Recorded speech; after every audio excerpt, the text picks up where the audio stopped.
Não dá para esperar muito. Já já tá todo mundo gritando sextou. Então, acho que começou a gravação, quando quiser, então. Legal, vamos lá então. Opa, organizando aqui. Show. Boa tarde para todos, então. Mais uma vez, o Felipe e eu aqui, tomando a tarde de vocês. Na semana passada, a gente teve uma troca de atividades, né? Em vez da nossa atividade síncrona, a gente realizou uma atividade assíncrona. O Felipe deixou um vídeo para todos. E quem ainda não viu, não se inteirou com aquele conteúdo, vale a pena, porque talvez é um dos assuntos mais importantes desse curso. A biblioteca Pandas, né, o pacote Pandas, ele é muito importante porque quase todo o material que vocês possam encontrar na internet indicando ou ensinando a fazer algum processo de mineração de dados, processamento de texto, enfim, algo que vai manipular dados, geralmente utiliza o pacote ou o módulo Pandas, né, para manipular essas informações. E ela deixa a gente com um potencial muito, muito grande, muito simples, muito fácil. No começo assusta um pouco, e por isso que é interessante praticar, né, fazer as atividades lá que foram passadas pelo Felipe, para que vocês possam não se enroscar nos próximos conteúdos. Então, dando sequência àquilo que a gente já vem conversando, hoje nós vamos falar um pouco sobre visualização de dados. Basicamente, é apresentar a biblioteca Matplotlib, que é a mais famosa dentro do Python para manipulação e visualização, né, de informação, mas não é a única. Então, por exemplo, nós temos outras bibliotecas como o Plotly, ou então o Seaborn, que eles são muito mais potentes em termos de qualidade gráfica, eles vão ter interatividade com o usuário, eles permitem que você passe o mouse sobre os gráficos e ele apresente valores, mas tudo aquilo é construído de uma forma tão dinâmica, de uma forma tão automatizada, que para o cientista de dados ou para a pessoa que quer extrair informação, aquilo se torna um pouco prejudicial. Então, são bibliotecas muito interessantes caso você queira fazer uma apresentação, caso você queira colocar num artigo ou uma publicação, algo para visualizar mesmo com mais estética. Mas para destrinchar ali os dados, para ficar testando e buscando qual é o melhor gráfico, qual é a melhor visualização que vai trazer informação, ou vai revelar informação de uma forma mais clara, a Matplotlib ela ainda é a mais utilizada, ela é a preferida. Então, a ideia nossa aqui é hoje, né, introduzir quanto à Matplotlib, conversar um pouco sobre ela. Obviamente, a gente não vai se aprofundar assim, em visualizações muito complexas. O curso é um curso introdutório à ciência de dados, então nós vamos mostrar os primeiros passos de todas as ferramentas que são as mais utilizadas. Não vai ser diferente com o Matplotlib. Como que a gente começa a plotar gráficos, como que a gente entende, como que a gente faz o nosso gráfico do jeito que a gente quer. E aí sim, nas próximas aulas, acredito que a gente vai ter até aulas mais folgadas, que nós deixamos janelas para que a gente possa revisitar conceitos e conteúdos. Aí a gente pode aprofundar um pouco mais, inclusive nos outros pacotes, como o Seaborn e também o Plotly. Mas acredito que é isso, né? A gente pode começar, então, falando. Se o Felipe tiver alguma consideração para falar, para fazer agora, se não, eu começo a falar aqui sobre o que eu planejei para discutir com vocês. Acho que, por enquanto, sem consideração, né?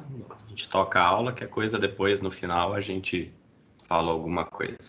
Pode Legal. seguir. Bom, então, galera, lembrando que a qualquer momento vocês fiquem à vontade para perguntar. Não é garantia de uma resposta, né? A gente está aqui aprendendo todos juntos, então vamos discutir todas as dúvidas que vocês tenham aí, que é muito interessante para que todo mundo aprenda. Legal, vamos lá então. Bom, já foi disponibilizado para vocês o arquivo IPCD aula 5, né, do Jupyters, que está lá no Moodle. Para quem não encontrou ainda, vai lá, que tem um pacote zip com alguns arquivos. E como eu disse para vocês, hoje nós vamos entrar então na nossa aula pós-pandas, falar sobre Matplotlib. E aí, depois a gente vai começar de fato, né, a mexer com aprendizado de máquina, com mineração, com técnicas de extração de informação, e tudo isso daqui vai precisar de um conhecimento, pelo menos introdutório, básico, quanto a Pandas e Matplotlib. Vocês vão perceber que as ferramentas que a gente vai apresentar e utilizar, elas sempre trazem alguma visualização para facilitar a compreensão do que foi extraído. E para facilitar ainda mais a manipulação, a gente utiliza o Pandas. Então, eles são essenciais para que a gente consiga entender o que vem logo à frente. Acho que eu não tenho aqui o cronograma certinho, mas a gente pode até ter alguma aula entre a aprendizado de máquina e essa aula de hoje, que talvez a gente consiga tirar mais dúvidas e fazer alguma revisão sobre tudo isso que a gente viu que é introdutório. Mas vamos lá. Como eu falei para vocês, a Matplotlib é a biblioteca mais utilizada para gráficos estáticos. Então, a gente não vai ter interação ainda com o usuário. Interação, eu digo, você clicar, arrastar, fazer resizing, enfim, manipular o gráfico depois de pronto como usuário e não como programador, né? Não como analista de informação. É uma biblioteca simples, ela é intuitiva, mas ela assusta um pouco, porque é uma biblioteca que cresceu bastante, é uma biblioteca que tem muita coisa para a gente fazer, e nem daria para a gente abordar tudo que ela provê para a gente, né? Por isso que ela assusta um pouco as pessoas que começam a mexer lá do final, começam a mexer com técnicas de mineração de dados e se deparam com projeções, com visualizações mais complexas. Mas a gente vai ver hoje aqui que é tudo muito simples. A gente tem um modelo, uma organização básica que vai seguir em todas as visualizações, e se vocês entenderem como ele é construído, vocês têm capacidade para entender qualquer visualização do futuro. Então, nós temos comandos intuitivos, ideal para explorar dados, como eu falei para vocês, ainda que não seja a melhor visualização, e é muito comum quando a gente fala sobre Matplotlib, que sempre alguém fala, mas tem uma biblioteca que é muito mais legal, ela é muito mais potente, e aí mostra uns gráficos extremamente complexos lá, legal, tipo, mas a gente não consegue, não tem aquela liberdade de manusear o dado, né, e criar bem rápido, criar visualizações de forma simples. Por isso que a Matplotlib ela ainda é a preferida de todo mundo que mexe com análise de dados. Como em todas as aulas a gente sempre fala, né, a documentação ela é muito importante. E é importante que vocês conheçam tudo que tem, né, de possibilidade na Matplotlib. O site oficial, o link é esse matplotlib.org, né, e aqui a gente tem a seção de documentação, tem exemplos, tem tutoriais, tem várias coisas que podem nos ajudar. A gente sempre foca, né, na documentação, e nessa documentação a gente tem aqui, ó, uma versão PDF completa, né? Olha lá, é um arquivo com 2.813 páginas que vão te ajudar em tudo que você quiser fazer com o Matplotlib. Animações, tem até uma parte, né? Mas essa daqui ela é vinculada com softwares terceiros. E aí, descendo mais aqui, a gente tem sempre exemplos, né? Códigos que explicam tudo que vocês queiram fazer. Quero fazer um gráfico simples, como é que é? Quero fazer um gráfico de barra, como que entende, como que o interpretador Python processa isso. Então, tudo que tem aqui no site está nesse PDF, mas aqui a gente tem formas de encontrar mais fácil, né? Mais rápido. Então, se eu buscar aqui, por exemplo, um histograma, por exemplo,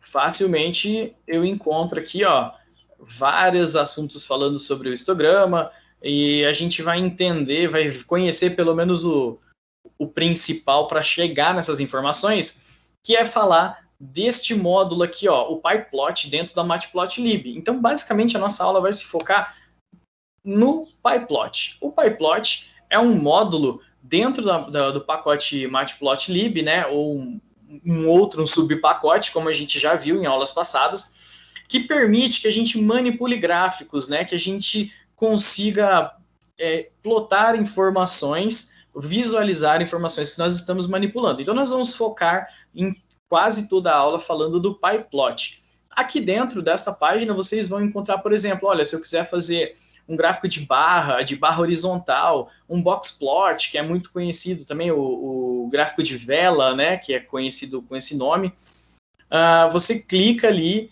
e você tem toda a especificação aqui, ó. O que temos de entrada, parâmetros, né? Qual é a saída, olha lá, o retorno, ou ele retorna um dicionário, outros parâmetros que você pode utilizar, e aqui embaixo sempre tem um exemplo. Então, se você clicar aqui, ó, Boxplot Demo, ele vai trazer para você um código bem simples, onde você pode pegar ele simplesmente e trocar a informação que vai ser plotada, né? Então, você pega essa base aqui, coloca o seu dado lá e ele já tem uma visualização mais simples, mais rápida aí. Tem uma mensagem aqui, parece? Isso, Bruno, é a Plotly. Eu posso deixar o link para vocês aí, para que vocês possam explorar mais depois, mas a gente pode revisitar elas em outras ocasiões sem problema nenhum. Para a gente começar, então, a gente precisa inicialmente instalar o Matplotlib, como toda a biblioteca, todo o pacote que a gente está trabalhando aqui, né? Então, basta que a gente utilize o pip3 install Matplotlib. O meu é o pip3 aqui, porque eu não troquei ainda o meu comando, né? Ele está com o default inicial do Python 3, mas o de vocês provavelmente vai ser pip só, né? E aí, a gente faz um import matplotlib, simplesmente assim, né? Ó, chamamos o pacote matplotlib e podemos verificar qual é a versão dele aqui. Ó. Então, eu estou trabalhando hoje com a versão 3.2.2. Ok.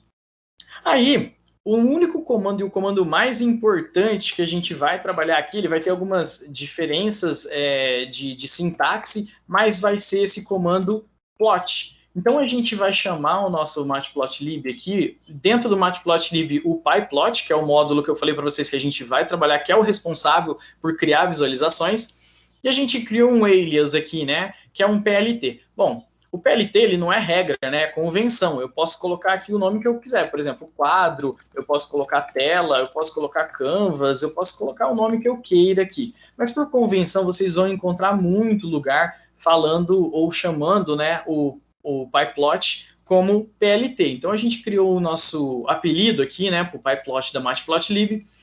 E para a gente plotar, né, o termo aí abrasileirado para criar uma imagem ou representar uma informação, a gente só precisa utilizar o comando plot. E assim a gente acabou de construir uma figura. A gente acabou de criar uma representação gráfica. Aqui no nosso Jupyter, a gente não tem o problema se a gente não utilizar o plt.show. Ele acaba criando da mesma forma, né, nossa plotagem aqui, mas é recomendado que vocês sempre se lembrem de utilizar o plt.show para mostrar o que você plotou. Porque a ideia aqui é basicamente o seguinte: a gente chama a biblioteca, né, a gente chama o módulo, e aí, após invocar o módulo, ele está carregado no nosso namespace, como a gente viu lá na nossa aula de pacotes. E quando a gente cria uma plotagem, a gente vai começar a chamar isso de gráfico, né? Cria um gráfico, uma figura, a gente vai começar a inserir informações nesta figura, nesse gráfico, nessa plotagem que a gente criou. Então você vai começar a colocar tudo aqui dentro que você quer que apareça na imagem. E por fim, você precisa dar o comando plt.show para ele mostrar toda aquela configuração que você acabou de colocar nele, né? De fazer. Vamos lá então. Nossa figura foi construída com valores padrões aqui, e para a gente colocar informação visualizada aqui, basta simplesmente que a gente tenha lá um conjunto de valores. Então eu criei aqui uma lista de valores, né, ó, com valores aleatórios, 1, 22, 13, 5, 4, 25, 16, e poderia ser qualquer outro valor. Deixa eu fazer uma coisa aqui. Deixa eu limpar. Cadê aqui? Onde é que eu limpo aqui todas as saídas? Eu esqueci, eu não uso o editar. É editar? Editar lá embaixo, close, aqui. Clear All. Clear all. Valeu, Felipe. Eu uso o meu Jupyter local e é diferente. Bom, então voltando aqui, né? A gente tem então o nosso conjunto de informações que vão ser plotadas, e eu posso simplesmente trocar isso daqui por 1, 2, 3, 4, 5. Eu posso colocar a informação que eu queira aqui, valores de temperatura, valores de precipitação de chuva, enfim, qualquer dado que você queira plotar.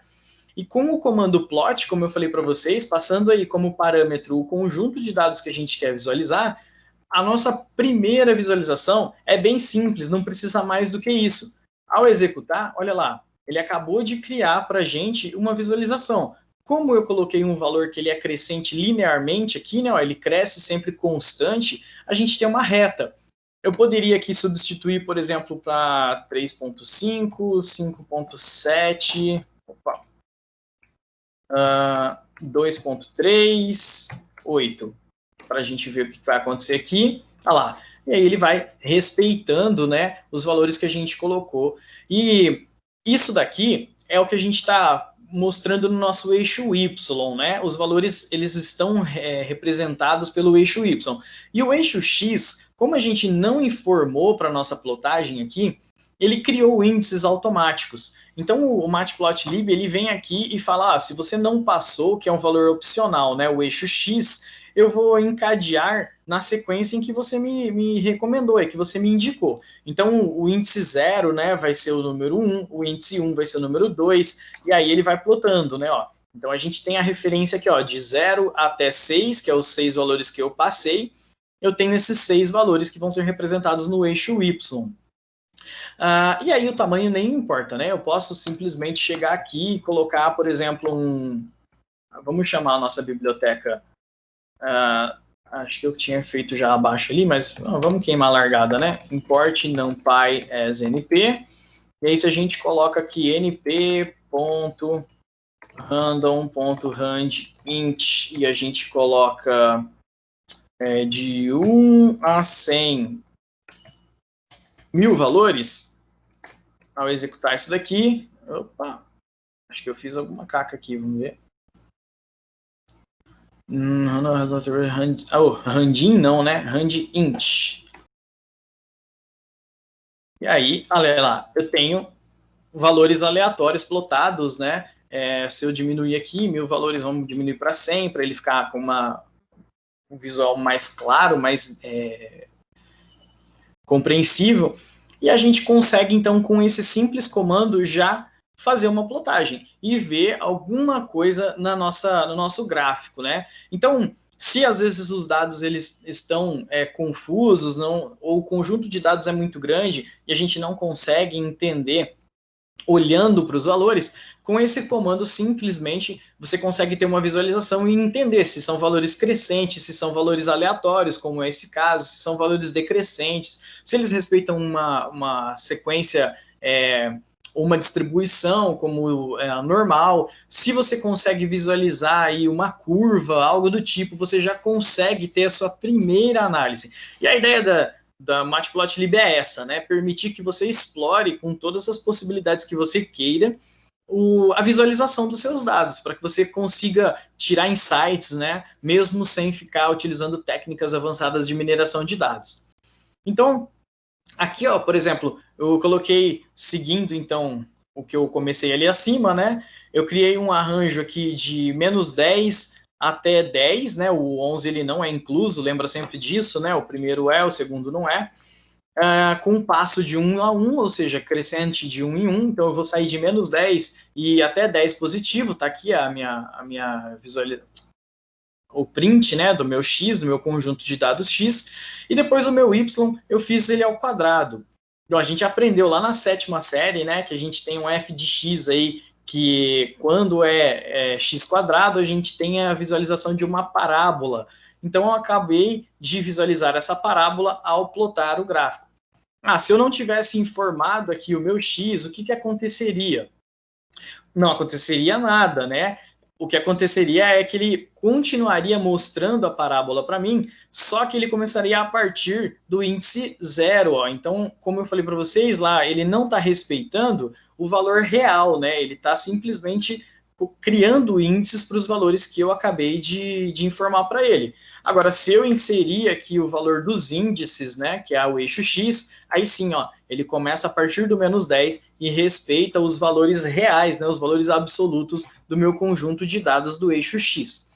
Então, assim a gente começa a entender um pouco mais sobre os nossos dados, né? E aí, esse plot que eu falei para vocês, que é o comando que a gente vai usar muito aqui, ele muitas vezes ele não está representado com essa sintaxe, tá? A gente vai mudar um pouco essa sintaxe e aí a gente vai fazer a mesma coisa com nomes diferentes, mas para cada vez que a gente plotar, a gente pode utilizar uma outra demonstração, uma outra representação da informação. Por exemplo, se eu substituir o plot por bar, eu tenho agora a construção de um gráfico de barras. Olha só, vamos rodar isso daqui. E aí eu tenho aqui, ó, em vez de ser o plot que eu tinha construído ali acima, eu acabei de criar um gráfico de barras. Ah, se eu pegar aquele mesmo XY que eu tenho lá em cima, porque eu troquei aqui, né? Não é mais aqueles valores lá iniciais. Tá? Vamos lá, peraí. Executa esse e esse. E agora a plotagem de x, y. Vamos tirar isso daqui, ó. Aí a gente conversa sobre ele já.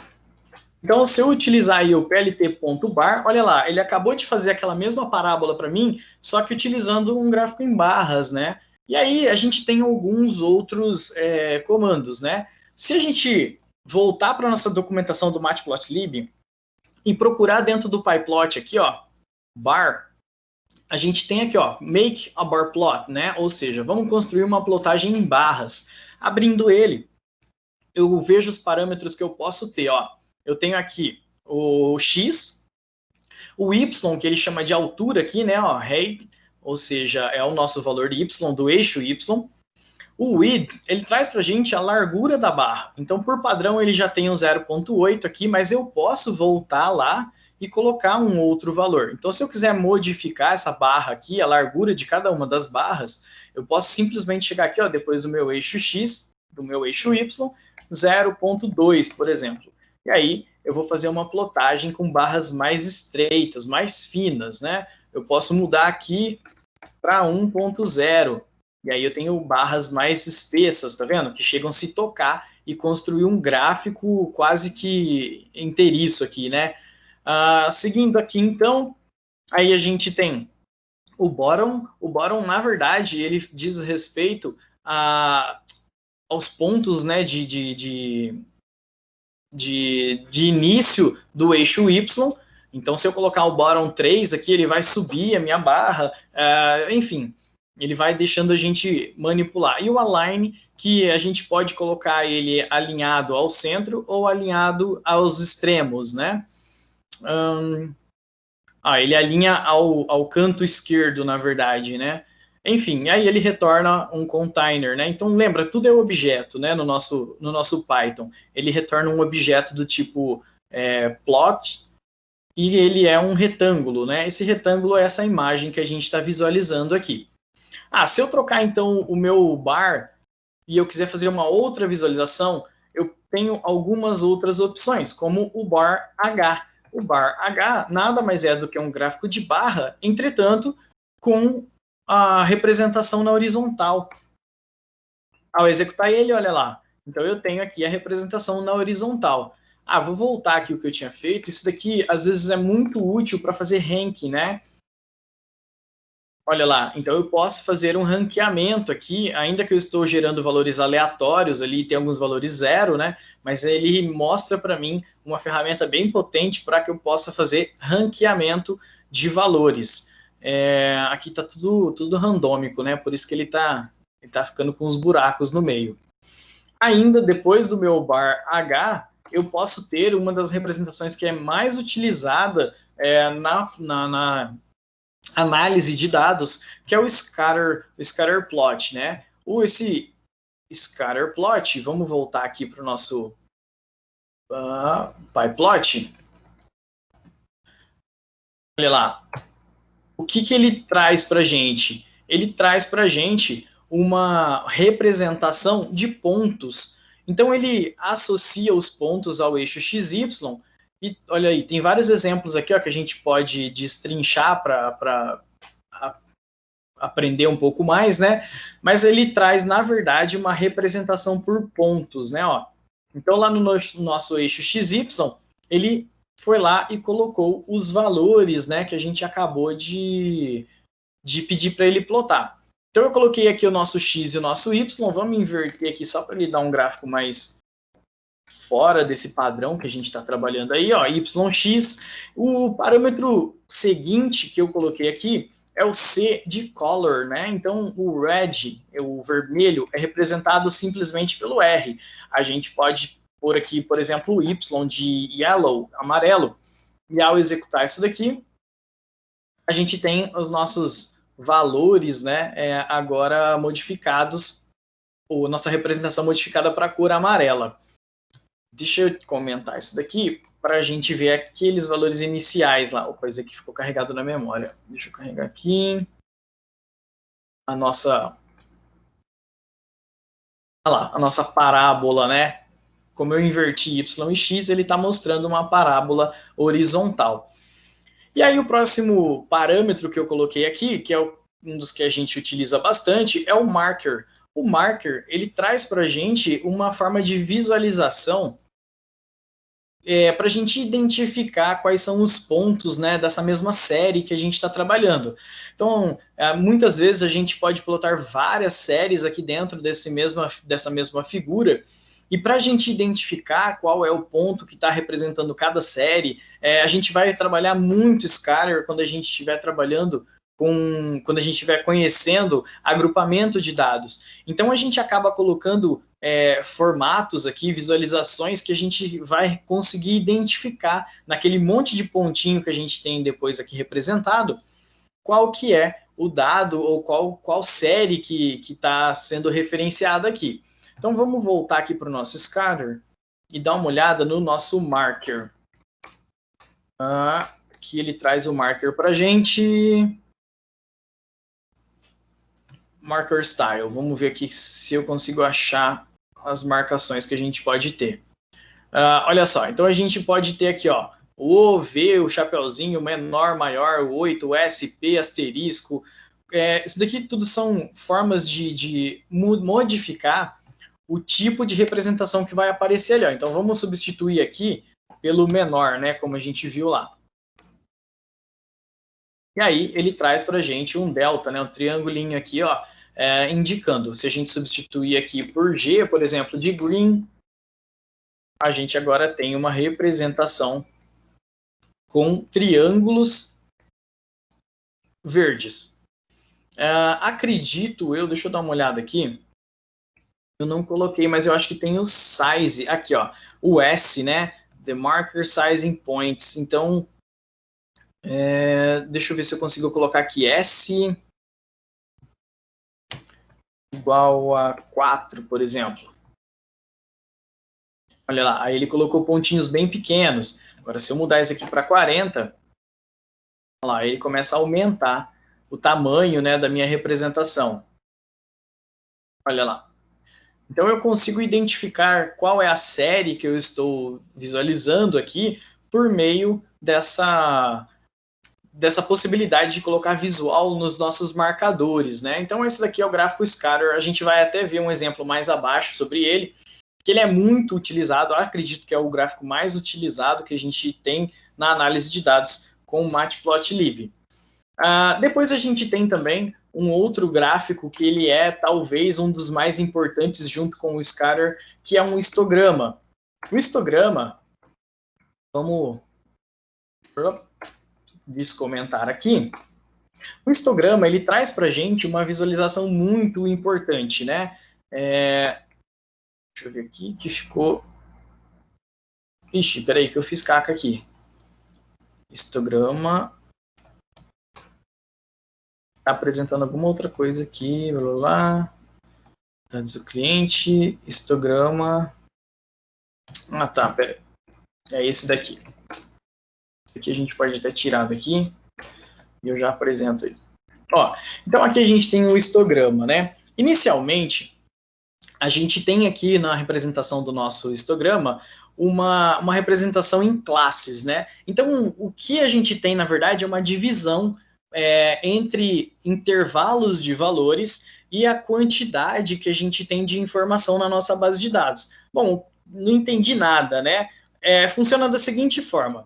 Eu criei aqui, ó, a partir do meu seed 43, que eu acho que nem precisa desse seed, é só para ficar mostrando um gráfico bonitinho, para ele não trocar cada vez que eu execute, né? Eu criei aqui, ó, 100 valores inteiros de 0 até 78. Esses 100 valores inteiros, eles vão estar espaçados não uniformemente nesse intervalo de 0 a 78, né? E aí, para a gente identificar qual que é a proporção ou qual que é a maior quantidade de valores em classes, eu posso construir um histograma e ele vai indicar para mim exatamente assim, ó. Aqui a gente vê um 20, né? Então, até o 20, quantos valores eu tenho? Note que a gente está visualizando aqui, ó, valores de frequência, né? São valores de porcentagem, na verdade. Então, eu tenho aqui algo em torno de 12%, ó, tá entre o 10 e o 15, né? Algo em torno de 12% dos valores até 20. De 20 a 40, eu tenho aqui, ó, em torno de 25% dos valores que foram gerados. De 40 a 60, algo em torno de 12 também. E de 60 a 100, né, valores gerados de 60 a 100 em menos de 5%. Então ele traz para a gente a distribuição, né? O histograma ele é muito utilizado, muito importante para a gente entender qual é a distribuição dos nossos valores. A gente tem a distribuição normal de probabilidade, que ela é muito útil, muito comum. Vamos só abrir aqui, distribuição normal de probabilidade. E quando a gente consegue visualizar um histograma que traz para a gente uma distribuição próxima a algo disso, né? Ó, por exemplo, que tem esse formato gaussiano, esse sino aqui, isso traz para a gente uma tranquilidade, uma garantia de que a gente vai conseguir ter muita informação controlada dentro do nosso conjunto de dados, né? Porque a gente tem alguns cálculos, alguns valores que a gente pode trabalhar, que vão trazer para a gente informações como, deixa eu ver se tem aqui, ó, esse daqui vai trazer para a gente certinho. Então a gente sabe que quando a gente tem um histograma que distribui os valores próximos a uma gaussiana como essa, a gente tem algo em torno de, a partir da nossa média de valores, o valor médio, né, dentro do nosso conjunto de dados, 68% desses dados, eles estão a somente um desvio padrão de distância. Então, eu sei que do meu conjunto todo de valores, 68%, né, quase 70% de todos os meus dados, eles se concentram nessa distribuição aqui, ó, neste intervalo de menos um desvio padrão até um desvio padrão. O que me dá uma certa tranquilidade para manusear esses dados, que eu não vou ter muita distorção, eu não vou ter muito ruído dentro da base de dados. A visualização desse histograma, ele traz para a gente um certo conforto, né? Mas não é tão comum a gente encontrar um histograma dessa forma, né? Como a gente pôde ver aqui, essa representação que a gente fez aqui bem pequena, né, ela já trouxe algo distorcido, né, ainda que a gente possa visualizar aqui uma gaussiana, a gente tem um conjunto de dados muito pequeno e a gente tem aí não centralizado, né, então a gente sabe que vai ter que explorar um pouquinho mais esse conjunto de dados. Lógico que isso daqui é um conjunto didático, então ele nem vai trazer mais informação para a gente, né, é só para a gente visualizar. Mas eu poderia modificar aqui, por exemplo, 1000 valores, e aí, ó, na construção do meu histograma, lembra que eu falei para vocês o nosso comando plot, né? Agora eu troquei ele por hist. E o hist só vai substituir aquela plotagem de linha, que é a que a gente viu lá no começo, por um histograma. E aí a gente passa lá então, ó. Aqui eu fiz uma simulação, né? Eu criei uma idade de clientes, por exemplo, então eu tenho lá de 0 a 78 anos os meus clientes e eu tenho 1000 clientes. Eu quero saber qual é a distribuição de idades dos meus clientes. E eu tenho duas opções aqui, que é a definição dos bins. Os bins são as classes que eu falei para vocês. Então eu defini alguns bins aqui, ó. Eu quero clientes, então, até 10 anos, de 10 a 20 anos, de 20 a 35, de 35 a 60 e de 60 a 100. 1, 2, 3, 4 bins. E aí, então, agora a minha distribuição aqui, ela tende a mudar, né? Porque eu modifiquei o meu bin. Olha lá. Então, agora eu tenho outras distribuições, né? 16% aqui, ó, é o máximo que eu tenho de clientes de uma determinada faixa etária, que são os clientes de 40 até 60 anos. Ó. Então, 40 anos até 60 anos é a maior representatividade dos meus clientes. Eu posso substituir isso daqui também, em vez de eu descrever aqui quais são as faixas, né, que vai ser de 0 a 10, de 10 a 20, 20 a 35, eu posso modificar isso daqui para o tamanho que eu queira, né, qual o tamanho dos bins que eu quero explorar. Eu posso simplesmente substituir esse bins aqui, deixa eu fazer assim, ó, para a gente ficar com essa informação guardada, né? Eu posso simplesmente substituir a descrição dos meus bins por uma informação de, olha, divida aí em 10 grupos. E agora eu só indiquei que eu quero 10 grupos. O meu Matplotlib é quem vai tomar cuidado de fazer a divisão dos dados em 10 classes, 10 conjuntos, e identificar ou contar qual é a frequência de ocorrência dentro dessas 10 classes. Outra coisa importante que está colocada aqui é essa densidade, que é um valor opcional, né? Quando a gente utiliza a densidade, a gente está falando de valor relativo, de valor em porcentagem. Mas se eu tirar essa densidade daqui ou mudar para false, agora eu tenho a contagem absoluta. Então, olha lá, aí ele modificou, ó. Agora eu não tenho mais as porcentagens aqui do lado, agora eu tenho as contagens absolutas. Então eu sei aqui, ó, que a maior representatividade agora dos meus clientes, né, e que são clientes com valores aleatórios, então não traz nenhuma fidelidade à vida real, mas são os clientes de 70 a 80 anos. Assim eu consigo traçar perfis, né, de mercadorias, de produtos, de promoções, enfim. O histograma ele colabora muito para a gente identificar qual é a distribuição que existe dentro dos nossos dados. Muitas vezes a gente vê essa aplicação em ferramentas de Power BI que estão na moda agora e que elas trazem exatamente essa visão. Olha, você tem um conjunto de clientes, você tem aí um comportamento de clientes e a gente precisa identificar qual é a distribuição dos comportamentos. Então a gente pode fazer isso daqui não só com idades de clientes, a gente pode ter média de consumo, né, dos nossos clientes, qual é o valor gasto em média, a gente pode ter horários e a gente vê isso daqui. Inclusive, deixa eu dar uma olhada, vamos ver se o Google não vai me trollar. Quando a gente procura qualquer estabelecimento no nosso Google, e por que ele está estranho assim? Acho que eu desabilitei o JavaScript aqui. Eu estava fazendo outra aula e desabilitei o JavaScript do Google para mostrar a importância do JavaScript. Vamos ver aqui. Ele não vai apresentar, mas alguns estabelecimentos, eles mostram uma distribuição de horários aqui, que é feito com um histograma. Então, quais são os horários de maior pico? Quais são os horários de maior movimento? Deixa eu pensar em outra coisa aqui. Rodoviária de Birigui. Ou Rodoviária de Santos, está aqui. Ele não está trazendo. Eu lembrei disso agora. Eu devia ter pensado num estabelecimento. Não tem. Se vocês identificarem aí, se quiserem compartilhar, eu abro aqui e mostro para todo mundo. Mas ele cria aqui uma distribuição de horários. Quais são os horários de pico, quais são os horários mais recomendados para você ir, que tem menos movimento. Tudo isso é feito com um histograma exatamente igual a esse. Então, para cada horário, né, a quantidade de visitantes em média que ocorre para aquele estabelecimento.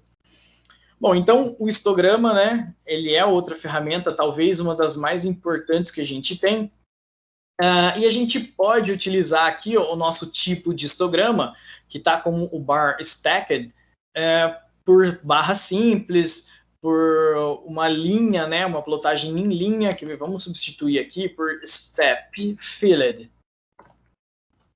E ele tem que trazer para a gente agora uma linha preenchida. No final das contas vai dar a mesma coisa aqui, né? Vamos ver se só o step ele vai trazer para a gente. Lá, ó. Então ele trouxe para a gente aqui uma representação em linha,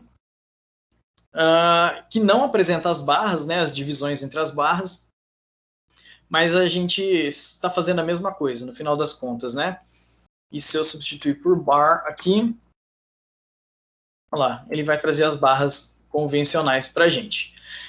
Bom, então lembrando sempre do nosso PLT Show aqui, ok? Seguindo o nosso bonde, então, nós temos aqui uma outra forma Cadê? Uma outra forma de representação, né, dessa informação que vocês podem encontrar por aí, que é o Add Access. Então, quando a gente está falando disso daqui, do PLT, na verdade, é o que o Matplotlib chama de axis, né? Ou seja, um gráfico, um eixo aí. E aí, o nosso Matplotlib, ele permite que a gente insira depois, né, informe um axis depois que você já construiu a figura. Então, basicamente, o que a gente faz aqui é o seguinte, ó, do mesmo jeito, PLT, blá, blá, blá. Aqui eu criei um conjunto de dados só para a gente ter uma base de dados inicial. A gente tem aqui um arranjo também, né, com o valor de X.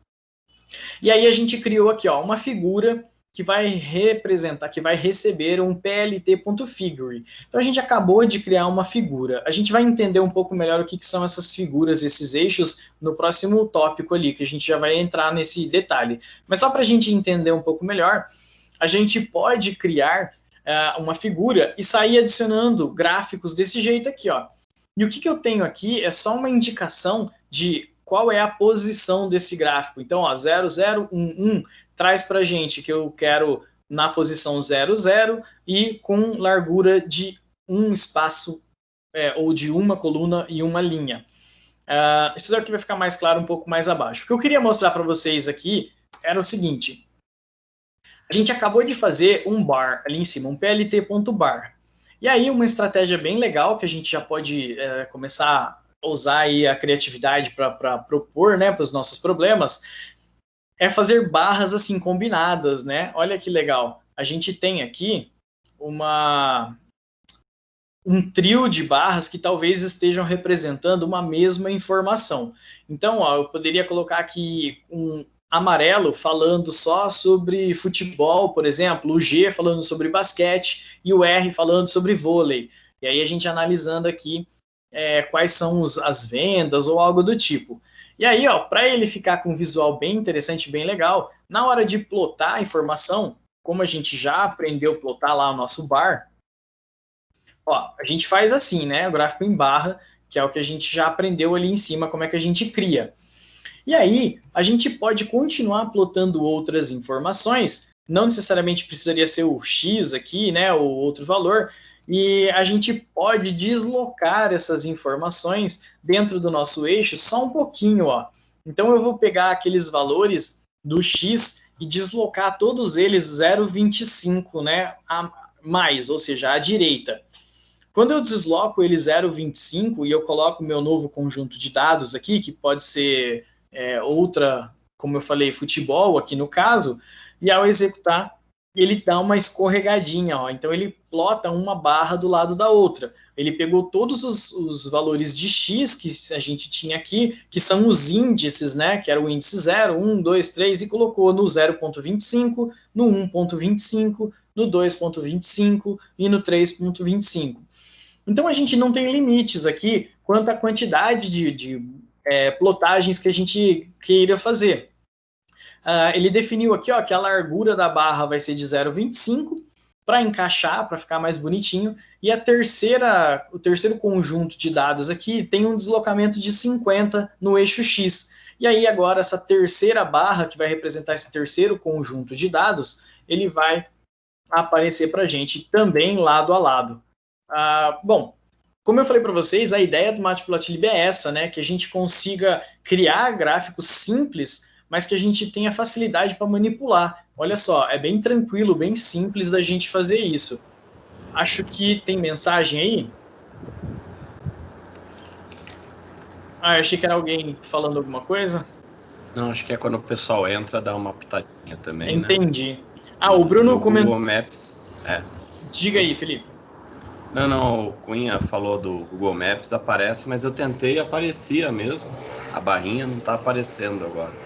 Mas aí não, só. Eu pesquisei aqui, joga no Google aí, McDonald's de links. Apareceu aqui para mim o gráficozinho que você tá falando. No Google mesmo? Isso, aí mesmo. Aqui. Aí, ó. Olha lá, aí, ó. Aí, agora veio. Deus abençoe. Olha lá, ó. Valeu, Igor. Aqui a gente tem uma distribuição, né, em formato de histograma, que é muito útil para a gente identificar quais são as classes, no caso os horários, que têm maior movimento. Então eu consigo visualizar aqui, ó, neste momento eu tenho um pouco movimentado. Então olha só, eu não estou no meu pico, né, no meu ápice, mas ele traz para mim uma informação de que talvez não seja o melhor momento para eu ir no McDonald's de Linz neste momento, né? Olha só, na quinta-feira eu tenho uma distribuição, na quarta tem uma distribuição, e note que elas meio que são parecidas, né? E aí a gente tem um aumento nos finais de semana. Bom, isso daqui que eu estou fazendo, analisando dia a dia, traçando uma diferença entre histogramas, é o que a gente veio aprender nesse curso, é fazer análise de dados. Então, ainda que seja de uma forma bem simples, a gente vai descobrir durante esse curso e durante a vida, para quem já trabalha com isso, que as informações importantes, elas são detalhes pequenos. Então, talvez uma visualização simples como essa daqui, ó, poupa um congestionamento no drive-thru do McDonald's, ele evita que clientes fiquem insatisfeitos e assim a gente tem uma otimização de recursos, né? A ideia é essa, né? Com ideias simples, com visualizações que vão facilitar a nossa manipulação de dados, a gente ter insights, a gente ter propostas de melhoria de cenário. Seguindo aqui, então, depois que eu criei aqui, cadê?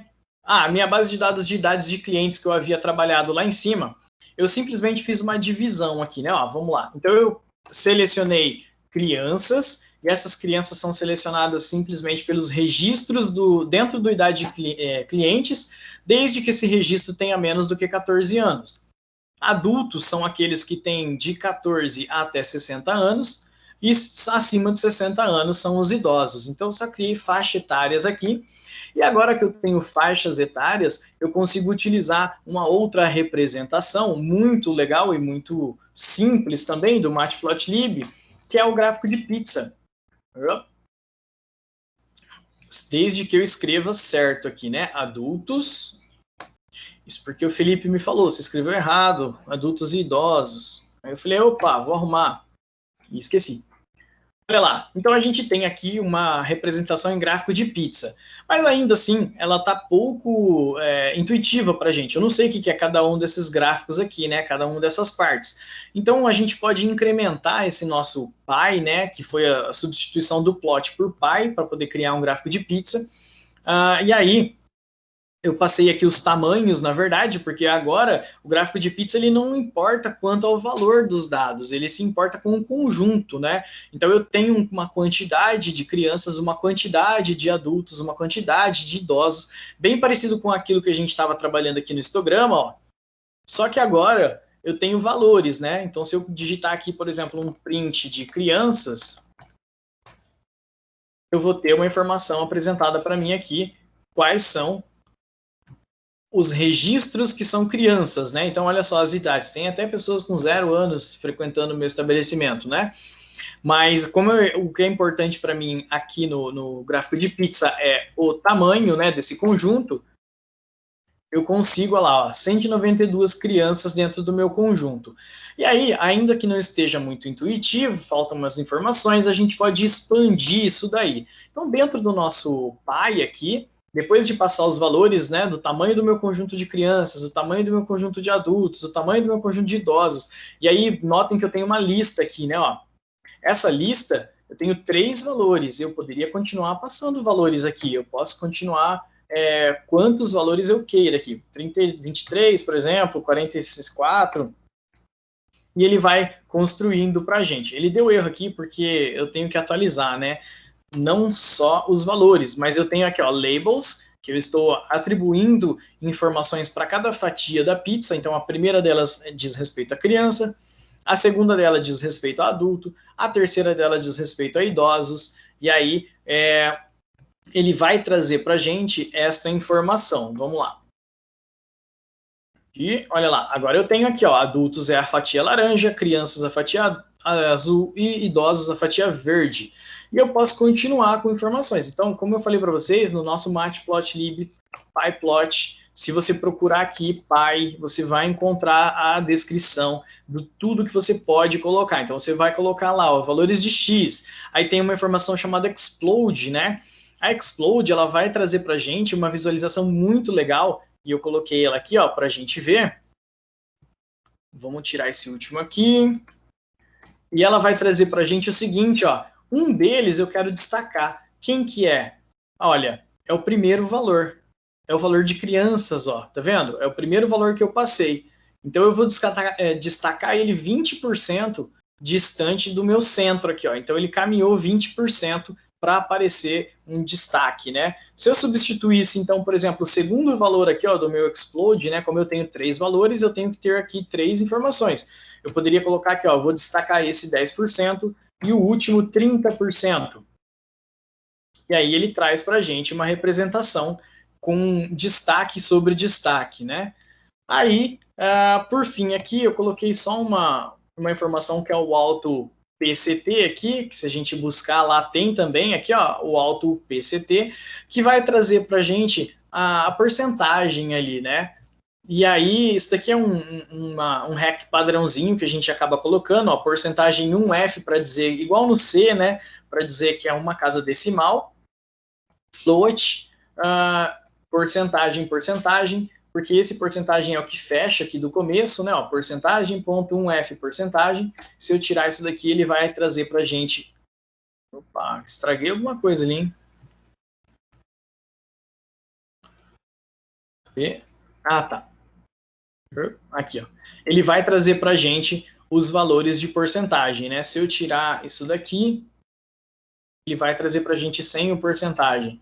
Então, uma porcentagem é uma hot, né? Eu coloco ela para indicar algum comando, e quando eu coloco porcentagem na frente, ele entende que, na verdade, eu só quero apresentar o símbolo porcentagem. E aí ele traz para a gente agora uma visualização mais simples e mais clara, né? Então, note que a gente está aqui fazendo gráficos com uma linha, né? A de cima aqui é o conjunto de dados. O que a gente está fazendo aqui é construção de gráficos utilizando apenas uma linha. Bom, aí, até então, a gente está trabalhando com uma representação, né? Aqui no máximo a gente colocou 3, eu falei para vocês que a gente ia começar a colocar algumas barras, algumas informações a mais, mas o Plotlib não limita muito a quantidade de informações que você queira colocar dentro do seu gráfico. Então eu criei um exemplo aqui para a gente, que vai demonstrar isso de uma forma mais legal, né? Ó, então eu criei aqui, ó, pontos no eixo X, pontos no eixo Y, que nada mais são do que um arranjo de 1 a 100, de 1 em 1, e um conjunto de valores randômicos, né, de 0 a 78, 100 valores. Aí eu fiz uma plotagem aqui, ó, do eixo X pontos, amarelo, com um marcador D e com uma transparência de 0,2. O alfa ele traz para a gente a transparência. Note que eu usei a minha plotagem em linha, né, ó, o plot. Só que isso, para mim, ainda é pouco. Vamos tirar isso daqui.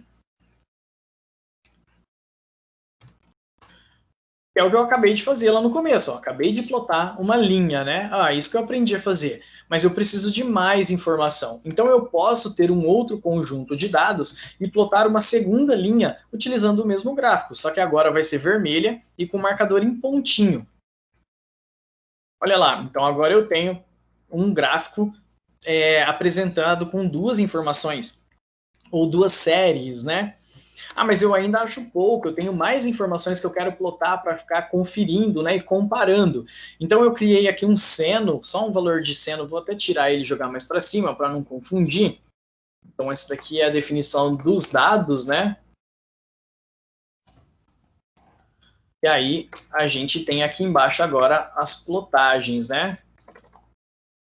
E agora eu vou fazer uma outra plotagem em linha também do meu eixo X, agora com um conjunto de seno, só que na cor verde e marcado com um asterisco. Executando, olha lá, ele aparecendo aqui embaixo. Bom, então, eu posso ir inserindo quantos valores e informações eu queira, inclusive combinar plotagens, não só colocar linha, pode ser com barra, pode ser com outras informações também. E aí eu simplesmente vou incrementando, né, o meu PLT, falando, no meu PLT eu quero plotar tal coisa, agora eu quero plotar outra coisa, agora eu quero plotar outra coisa, pode ser barra, pode ser... Só não vai dar para, tipo, tipos diferentes, né? O pai, que é uma pizza, ele pede outras informações, ele pede um valor, não um conjunto. Então, para cada fatia de pizza, ele precisa de um valor. Se eu passar aqui no pai um valor como esse daqui que a gente plotou, o X, por exemplo, aqui, ó, data na posição 01, que é um conjunto de dados, né? Ele vai fazer para a gente é criar partições, né, de acordo com os valores que a gente tem ali. Vamos substituir isso daqui, ó, só para a gente dar uma olhada. E o X não está criado ali. Data, blá blá blá. É por causa das outras informações aqui. Vamos lá, peraí, vamos fazer assim, né? Vamos tirar isso daqui. Data na posição 0. Olha lá, então ele vai criar para mim a quantidade de partições que eu passar aqui. E aí, cada partição tem seu tamanho de acordo com o seu valor. No nosso caso aqui, a gente tem lá 30, 25, 50 e 20, e ele criou respeitando 30, 25, 50 e 20. Seguindo aqui, então, vamos lá. Aí acabei de plotar 3 informações. Esses marcadores aqui, ó, lá no nosso Matplotlib, a gente tem o link aqui descrevendo para a gente quais são os marcadores, e isso que eu estava procurando naquela hora. Então, olha só, a gente tem vários símbolos de marcadores que a gente pode utilizar no nosso gráfico para identificar melhor as informações. Mas seguindo aqui, a gente pode incrementar o nosso gráfico com mais informações, como, por exemplo, colocar um título. E basta que eu utilize o comando plt.title. E aí, agora o meu gráfico tem um título. Olha lá, título do gráfico, aparecendo aqui acima. Eu posso colocar legenda também. E a legenda vai descrever para mim o que cada uma das informações que eu coloquei aqui estão representando, né? Então eu coloco uma sequência de valores e tem que ser exatamente a quantidade de valores que eu estou representando. Então, por exemplo, se eu tenho 3 séries, ou 3 conjuntos, ou 5 conjuntos, eu tenho que ter 5 legendas aqui, né? Tem que respeitar essa quantidade. Então eu tenho aqui, ó, um índice analisado, o segundo índice e o seno de x. E aí ele cria para a gente aqui, ó, no cantinho, uma legenda. Então, com um comando bem simples, ele já traz essa legenda para a gente. A gente pode modificar também as informações e trazer o que significa o eixo X e o eixo Y. Basta que a gente utilize aqui, ó, os comandos, né, xlabel e ylabel. Então, com o xlabel e o ylabel, você pode colocar a informação. Inclusive, pode modificar a cor. Eu coloquei no Y aqui cor vermelha. E ao executar, a gente tem lá, ó, no Y, nome do eixo Y, nome do eixo X. Que mais que a gente pode definir? Se os dados estão ocupando muito espaço e você gostaria de reduzir ou deixar ele de uma forma mais simples, você pode definir limites também, ó. Só a linha X, o seu eixo X, ele vai ter limitação de menos 15 até 120. Neste exemplo que eu coloquei, o valor você que define, né? Então eu consigo reduzir a representação do gráfico aqui, da mesma forma como eu posso reduzir ele em Y também. Então de menos 100 a 200. E aí eu posso ir brincando, né, com a construção do meu gráfico. Isso daqui é tudo estética, né? Não vai ajudar muito a gente a trazer informações, assim como a gente está fazendo várias plotagens aqui dentro, e isso traz para a gente um pouco mais de informação. Já o grid não, o grid nos ajuda um pouco, né? E o plt.grid nada mais é do que construir uma grade aqui, né? Ou malhar o nosso gráfico para que a gente consiga achar as informações de forma mais fácil, né? Comparar. Então, usando o plt.grid, esse alfa opcional que eu coloquei, que é a transparência, eu poderia tirar. O color também é opcional. O line style também, eu coloquei ele com pontilhado. Eu posso simplesmente utilizar do plt.grid e ele cria para mim uma grade padrão, né? Cinza, clarinho, com linhas contínuas. Legal, então a gente aí descobre que existem várias formas de representação. O Matplotlib, ele provê um monte de tipo de representação bem legal que a gente pode utilizar. Só que até então, a gente está trabalhando com uma construção de gráfico que não é talvez a mais vista, né, a mais utilizada nos tutoriais que a gente encontra por aí, materiais. A gente está falando dessa representação única, né? E aí a gente tem um gráfico só, que ele traz para a gente todas essas informações aqui, ó. Então, se eu quiser alterar a linha, eu tenho lá o line style. Se eu quiser alterar aqui a legenda, eu tenho o legend. Se eu quiser alterar o título, eu tenho o title. O tick label, que a gente vai trabalhar ele mais para frente também, mas por enquanto ele vai confundir um pouco mais, mas a gente já vai ver ele. Os markers que a gente já viu, enfim, todas essas informações são as que compõem um gráfico, correto? Só que a gente tem o seguinte, toda vez que um gráfico ele é construído com Matplotlib, na verdade, a biblioteca ela constrói duas coisas, né? São duas informações, uma é a figure e a outra é a axe. Então, um gráfico está sempre contido dentro de uma figura. O Matplotlib ele cria uma figura e insere o axe ou o nosso gráfico dentro da figura. Por isso que esse exemplo que eu coloquei aqui para vocês agora começa a fazer um pouco de sentido. Eu criei uma figura, então eu criei aqui um objeto do tipo figura do PLT, e dentro da figura eu adicionei um eixo, né? Eu adicionei um gráfico. Eu poderia fazer isso várias e várias vezes, e cada vez que eu utilizar isso, ele vai criar um gráfico a mais para mim. Só que... Rafael, Oi? é que tem duas perguntas aqui que eu acho que é interessante responder. Opa, vamos lá. Que acho que para esclarecer uns. Vamos ver. O Bruno perguntando primeira... aqui se daria para plotar o seno em um outro eixo. Daria, sim, daria né? sim. Porque você perceber aqui, ó, na plotagem que eu fiz, Bruno, eu coloquei aqui, ó, o meu seno, cadê? Meu seno aparecendo aqui embaixo, né? Só que eu plotei ele no sentido XY, olha só. Eu plotei eixo X e o valor do seno. Se eu inverter isso daqui, eu tenho agora o meu Y sendo o seno, né? Então, olha lá, eu acabei de fazer uma transposição de eixos com o meu seno. Existem outros gráficos que são com mais dimensões, né? Mas eu não entrei em detalhes de terceira dimensão aqui, não. Vai ser só esses gráficos mais simples, mas dá para a gente trocar o eixo, sim. E o Vinícius perguntando aqui, por que a legenda precisa de um formato de lista? É do NDArray? Então, se quiser... Então, Vinícius, posso falar, Rafael? Você quer? Pode sim, Felipe. Tá. Isso é importante vocês terem em mente, tá, pessoal? Normalmente, né, esse da legenda eu estava procurando aqui, não achei exatamente, mas essas estruturas, elas têm um formato específico, normalmente da classe delas ali, que foi implementada, né? Então, quando eu falo ali no Pandas que eu vou pegar uma série, ele não é um NDArray, ele é uma série do Pandas. Tem o tipo que as funções do Pandas normalmente vai usar ou uma lista ou um NDArray, vai saber tratar aquele tipo de dado, né? E inserir na estrutura. Então, assim, independente do tipo, né, dessa legenda, na verdade, esse legend lá que o Rafael chamou na função, no programinha dele, no script, né? Ele é uma função, se você der um type nele, é uma função que você passa uma alguma coisa. Então, é interessante aí tirar um pouco essa confusão, tá? Dar um type ali é uma função. E que aceita uma lista. A lista é o parâmetro, né? E aí, para saber, você tem que ir lá na descrição e dar uma olhada aqui que ele está configurando. No caso, aí ele está setando e está avisando, ó, eu vou desenhar a legenda para você e eu tenho alguma estrutura que eu armazeno essa informação. Pode ser um NDArray, sim, mas não necessariamente, não há essa obrigatoriedade. Não sei se eu fui claro, se quiser complementar também. Legal.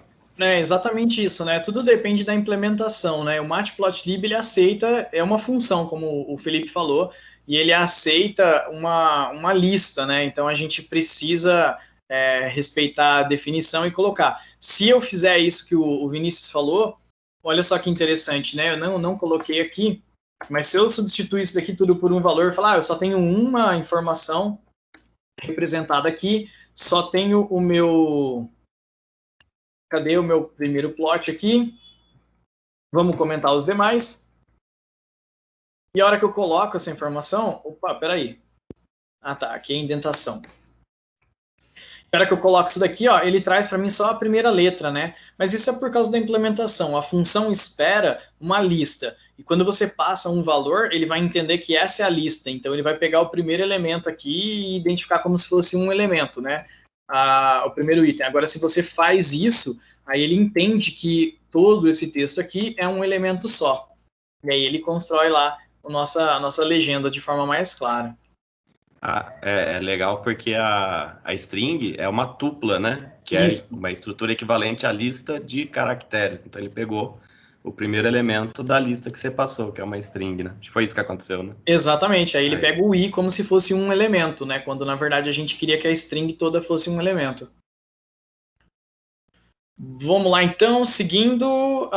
Tá, então a gente tem aqui, né, os nossos eixos, né, o eixo X e o eixo Y, a gente tem o Y label, X label, a gente tem aqui a nossa figura, e sempre que a gente utiliza a construção, né, utilizando o Matplotlib, a gente faz uma figura e dentro da figura tem um gráfico. Portanto, a gente pode construir quantos gráficos a gente precisar. Olha que legal, quando a gente está trabalhando com essa construção que a gente acabou de aprender com plt.plot, plt.bar, a gente está utilizando uma das formas de trabalhar com Matplotlib, que é a stateful. A stateful, né, é a forma padrão que o Matplotlib implementa, mas a gente pode ir um pouco além. E essa forma um pouco além, que é a stateless, ela é mais utilizada. Então, a gente vê muita representação por aí nos nossos exemplos, que é por meio da função, da metodologia stateless, né, da formato stateless. E ele diz o seguinte, já que o Matplotlib cria uma figura e um gráfico, então eu posso fazer o seguinte, colocar isso em dois objetos separados, né? Então, eu tenho um objeto figura e um objeto gráfico. Agora, tudo que eu vou modificar sobre figura, eu venho aqui no objeto figura e modifico. No caso, eu posso modificar o título, né? O título da figura. Tudo que eu for modificar sobre o meu gráfico, sobre o meu axis aqui, eu tenho um objeto que cuida dele. Então, eu tenho um axis aqui.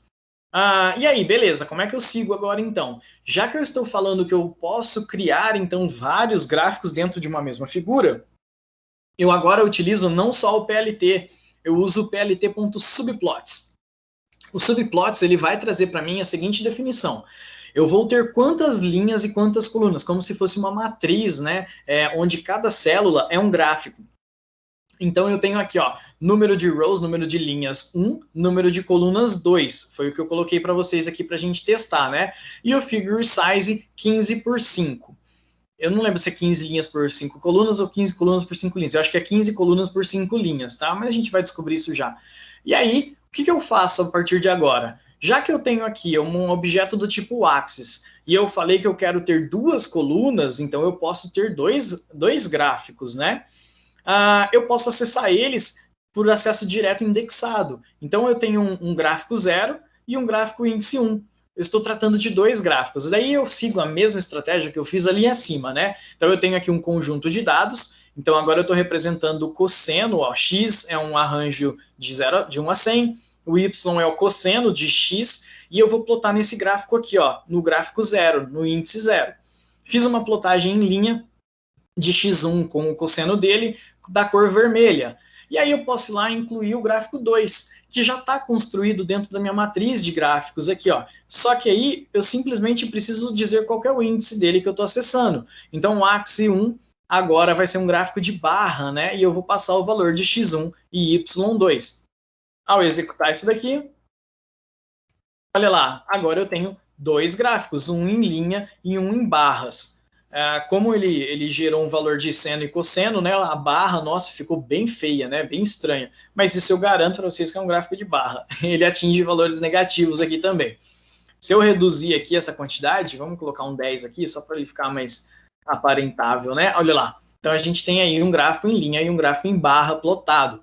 Mas e aí, se eu quiser inserir informações agora a respeito dessa figura e desse gráfico? Então, como eu falei para vocês, se eu quiser colocar um título no meu gráfico 0, né, o gráfico à esquerda, eu utilizo agora o set title, né? Não é mais só o title como a gente tinha feito no PLT, mas é bem parecido, né? Set title, coloquei título, aí lá no meu gráfico 1, eu vou colocar o set label X, né, o X label, que antes era só X label, e agora eu posso colocar a legenda nele também. Então, no meu gráfico 0, né, do índice 0, legenda do meu gráfico, vamos colocar 1 aqui, opa. E aí, quando eu executo, ele coloca as informações no gráfico correto. Olha lá, legenda, o label do eixo e o título. Aí eu posso fazer a mesma coisa agora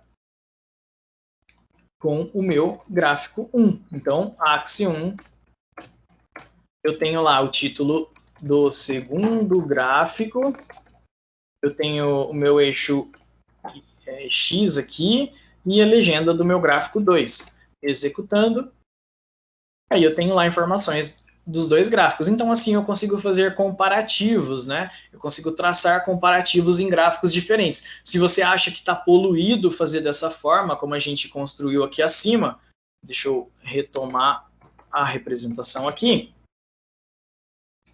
Fica poluído, você pode ter uma representação de todas as informações juntas e você pode fazer uma representação das informações separadas, né? Então, basta que eu indique aqui, ó, na hora de construir, quantas linhas e quantas colunas, o que indica quantas, como se fosse uma matriz onde cada célula é um gráfico, né? Então, eu tenho uma linha com 2 colunas. Ah, e só para a gente testar o nosso figure size, ó, se eu substituir aqui 5 por 5, ele vai reduzir a quantidade de colunas, né? Então ele ficou um quadrado agora, ainda que não pareça, mas a gente tem as informações em branco aqui em volta. Então a gente tem um quadrado. E aí agora a gente tem o figure size, que é a nossa figura, né? Que dentro da figura tem 2 gráficos, assim como isso daqui, ó. Tem a figura e dentro da figura tem os gráficos. Pronto. Para falar a verdade, tudo que a gente precisa conhecer sobre o Matplotlib está aqui, até esse ponto. A gente vai manipular informações a partir de agora ou na nossa vida, e tudo isso vai se embasar nesses conceitos que a gente acabou de trabalhar. Então é assim que o Matplotlib constrói um gráfico, é assim que ele constrói uma figura. Se você gerou uma informação aqui que você achou interessante, legal, uma visualização que representa bem alguma coisa, você pode utilizar o comando fig, né? Que, ó, lembra, a gente criou o nosso objeto figura chamado fig aqui, ó, lá no começo. Então, eu vou aqui e posso utilizar o save fig, dar um nome para ele, e aí ele vai salvar isso daqui no mesmo diretório no qual esse código está sendo executado, ou eu posso passar um caminho aqui, blá, blá, blá, e aí ele gera para mim uma visualização em arquivo, né? Deixa eu dar uma olhada aqui. Eu acho que eu tinha salvo um para a gente testar. Agora eu não vou saber onde vai estar, hein? Eu coloquei aqui o código para baixar do Colab. Também, você colocou? É similar, é só copiar a parte de cima, né, que é importar o Google Colab, e a de baixo, que é files.download. Aí você consegue fazer download da figura. Ah, entendi. Bom, então tá aí. Legal. O Felipe colocou aí pra gente, vai estar colocando. Então, seguindo aqui, então, como eu falei, a gente criou aqui uma linha com 2 colunas, mas você pode ir além, né? O Matplotlib, ele permite até que você trabalhe com representação matricial, olha só que legal. Então, eu aqui, ó, do mesmo jeito, eu vou criar aqui os objetos figura e gráficos, né? Que na verdade é uma lista agora, ou uma matriz de gráficos, também pode ser entendida assim. Subplot 2x2, ou seja, 2 linhas e 2 colunas. Eu nem especifiquei N rows e N calls aqui. E aí eu tenho lá o meu gráfico 00, vai ter uma plotagem. O meu gráfico 01, outra plotagem. O 10, outra plotagem. E o 11, outra plotagem. E aí, ao executar isso daqui, ele traz para mim, ó, 3 gráficos dentro de uma mesma figura. Bom, isso daqui dá para vocês brincarem, né, o quanto queiram, né? Não necessariamente precisa ser matricial, pode ser aqui em lista, em vetorial, igual a gente trabalhou aqui, ou matricial, de acordo com o que vocês acharem mais interessante. Legal. Bom, e aí? A partir de agora, a gente já sabe, então, como construir gráficos e a gente já entende como que o Matplotlib constrói tudo isso. O que é utilizado, né? Como que isso daí se torna importante para a gente? Tem um outro arquivo que eu disponibilizei para vocês, que é esse pandas aqui, só para a gente conhecer um pouco, né, e entender um pouco melhor sobre como as coisas são construídas. Se a gente tem um arquivo qualquer, um dataset.csv aí, que foi baixado de algum lugar, e neste caso especificamente é um dataset sobre, acho que casos de Covid, é desse... eu não lembro de onde eu peguei, mas eu vou disponibilizar esse link para vocês depois. Utilizando aquele comando de leitura de arquivos simples que a gente conheceu, o ifOpen, a gente vai ter o conteúdo todo armazenado em um objeto aqui, né, em um arquivo, um objeto único. E para a gente processar essas informações, a gente precisaria fazer várias leituras, né? Por exemplo, para cada linha em content, eu vou ter que pegar cada uma dessas linhas, aí essa linha eu vou ter que fazer um split, então conteúdo, linha,